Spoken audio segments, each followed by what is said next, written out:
BNP ইনশাআল্লাহ 12 তারিখের ভোটে নির্বাচিত হলে আমরা আবার খাল খনন কর্মসূচি শুরু করতে চাই।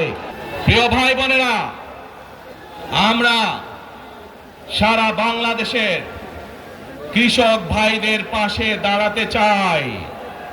যদি ইনশাআল্লাহ আপনারা আগামী 12 তারিখে ধানের শীষকে জয়যুক্ত করতে পারেন, আমরা ইনশাআল্লাহ সারা বাংলাদেশের কৃষকদের পাশে তাহলে দাঁড়াতে পারবো। দাঁড়াতে চান কৃষক ভাইদের পাশে? আলহামদুলিল্লাহ। প্রিয় ভাই বোনেরা,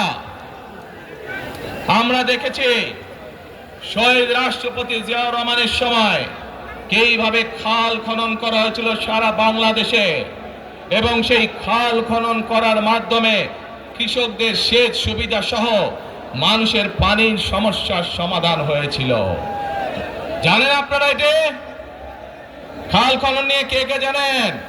কে খাল খননের কথা শুনেছেন? এই তো হাজারো মানুষ হাত তুলেছে। প্রিয় ভাই বোনেরা, বিএনপি ইনশাআল্লাহ 12 তারিখের ভোটে নির্বাচিত হলে আমরা আবার খাল খনন কর্মসূচি শুরু করতে চাই। কে সারা দেশে, সিলেটের বালাগঞ্জ সারা দেশে খাল খনন শুরু করতে চাই? কারা কারা খাল খনন করতে চান? আলহামদুলিল্লাহ। আমরা দেশে খাল কাটবো, দেশের নদীতে পানি নিয়ে আসবো, খালে বিলে পানি নিয়ে আসবো। কেন?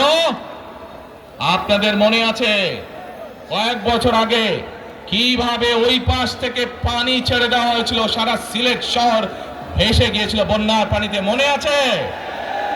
সেজন্যই আমরা বলেছি একটি কথা, আমরা দেখেছি গত 15-16 বছর কিভাবে এই দেশকে অন্য দেশের কাছে বন্ধক দিয়ে দেওয়া হয়েছিল।